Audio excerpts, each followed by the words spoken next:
Super Mario Bros. 2. So many fond memories of that game. I'm sure this is going to be the obvious question, so I may as well answer it now. Why am I reviewing the second one and not any of the other games that are more famous? Well, the answer's simple. This was the first one I personally owned.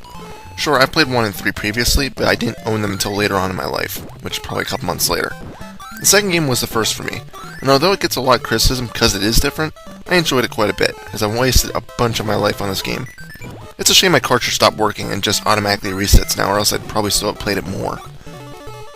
For those who don't know the backstory, the technical sequel to the original Mario game was never released in the US right away, because Nintendo thought it was too difficult for us American gamers. Instead, they released it on the Super Mario All-Stars game on SNES and called it Lost Levels.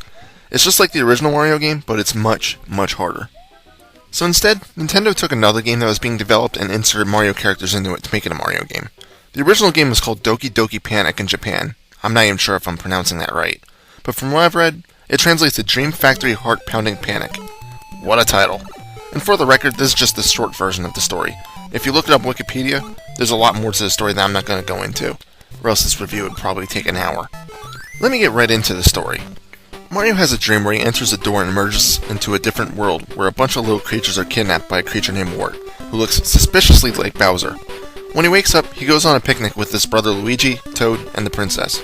They go for a short walk and find a door not unlike the one found in Mario's dream. You can probably figure out the rest from here, but just in case, they do enter the door into the dream world, which is named Subcon, I believe.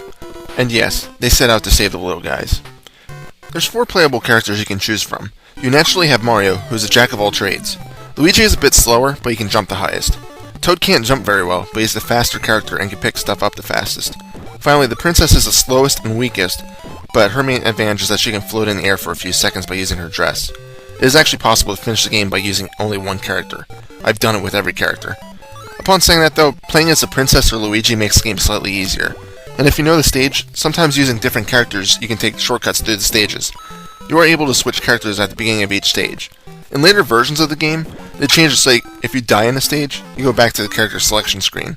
But in the NES version, once you choose someone, you're stuck with them. The basics of the game is that you go from the start and try to find the crystal ball, which is held by a creature named Birdo. Birdo fires eggs at you, which you need to pick up and throw back at it.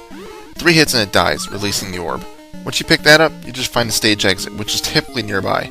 Later versions of Birdo feature him breathing fire in combination of the eggs. Sometimes you will find him only firing fire as well, so you need to find other objects to throw at it, typically in the form of mushroom blocks. In the meantime, in trying to get to the end of the stage, you'll find a various array of enemies, including ones that just idly walk towards you, small birds that attempt to fly but never actually take off, large snakes that spit bullets, and a small plant-like thing that spits fire at you. To defeat them, you pick up vegetables out of the ground to throw at them.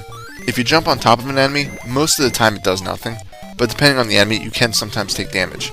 You pick up most enemies when you jump on top of them though, allowing you to use them as your own weapons against their comrades.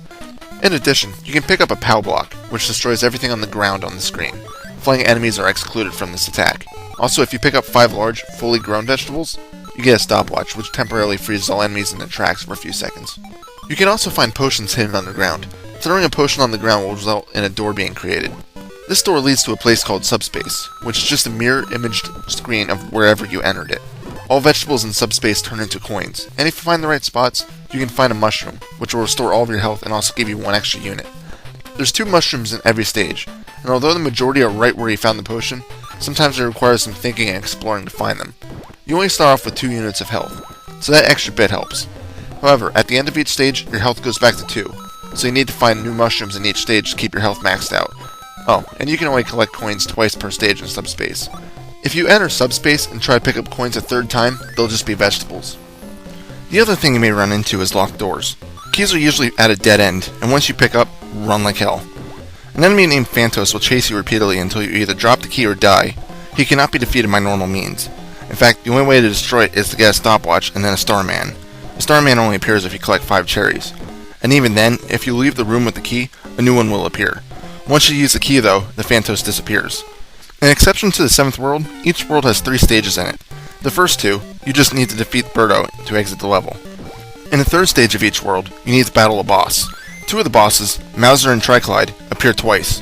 Fryguy and Clawgrip only appear once each. The final boss of the game is Wart. I'll get to him a bit later though. Let me get into the bosses a bit more in depth. Mauser appears in worlds 1 and 3. His main means of attack is throwing bombs at you. In order to destroy him, you only need to pick up his bombs and throw them back at him before they explode at you. In the first encounter he can take 3 hits, but on the second he takes 5 blasts before being defeated. In the second and 6th stages, you meet Triclide, who is a 3-headed snake who breathes multiple fireballs at you.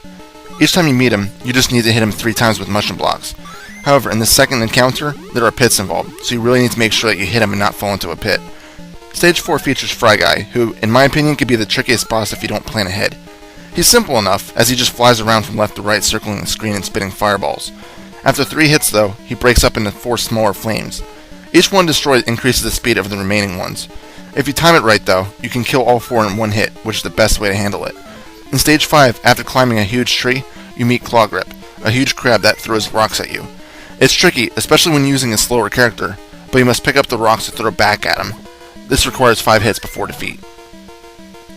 And now I get to the final boss, Wart. His castle is tricky to navigate, and most people will only get one of the 2 mushrooms. It is possible to get both, but it requires backtracking. And at this point, the castle branches off into 2 paths. Each one contains a mushroom further down the path. They both meet up to the same place though. Eventually you get to the final gate, which is still another bird head. In all the other stages, minus the boss stages, this is the way to end the level. However, in this case, as soon as you pick up the crystal ball, it attacks you. When you hit it 3 times, it'll open up, but if you wait a few seconds, it'll recover and attack you again. Once you get into it, you will enter Wart's chambers.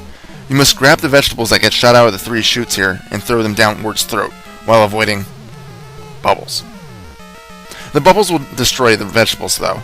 The safest way is to stand at a safe spot and let the vegetable just pop in your hands. Many times if you attempt to pick one up, the bubbles will strike you. So timing is needed to attack Wart, but after about 6 or 7 feedings, he is defeated and one final doorway will appear. Once you enter this doorway, you free the little subcon dudes and a screen will show up, telling how many times you've used each character to clear stage. It's kind of a funny scene, because it'll show the little subcons carrying Wart over to the right side of the screen and then give him a thorough beatdown. After this, it just shows Mario dreaming about this game, and then the cast of characters will scroll down the screen. Yeah, that's right. The whole time you've been playing this, it's really Mario dreaming. Extra lives can be rare or common, depending on your luck. There's a few 1-up mushrooms floating around in the game, but most of the time, you need to use the coins collected in subspace to play a slot machine minigame that's featured at the end of every stage. 3 of anything other than cherries gives you an extra life. If you get a cherry in the first space, it's 1 extra life.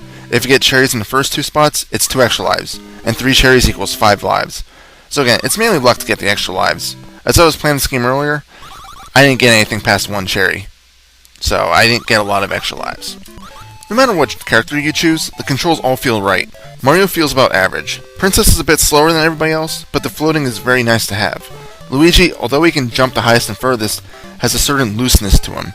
Toad is the most responsive because he's the quickest. It's all done pretty well. The graphics are nice too. Each character looks different but at the same time look normal in the game. The scenery is nice to look at, and each world actually feels different.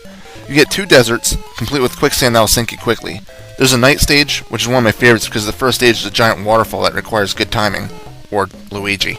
The ice world is fun because you get to jump on the backs of whales, and they'll even spread out water for you to jump on. I mentioned timing, so let me add another thing I really enjoyed about the game. The puzzles. It's not just your standard, go from the left end of the screen to the right. Some parts make you think. For example, in the 3rd snow stage, you don't need to kill Birdo, but instead ride an egg to the right of the screen to proceed.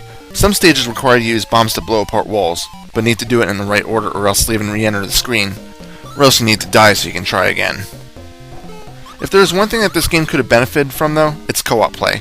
Just imagine how great it would have been to have 2 people playing at the same time. I think that would have been sweet. From what I've read though, it was originally planned in one of the earliest prototypes of this game, but it was ditched because of complexity. Such a shame, but I guess can't have everything. Super Mario Bros. 2 has a special place in my heart. I've played this game to death, and it's still, to this day, one of my all-time favorite games. Other than the lack of co-op play, I find this game nearly perfect, just because it's original and it's just plain fun. My final score? 9 out of 10. This is Reaper. Happy fragging.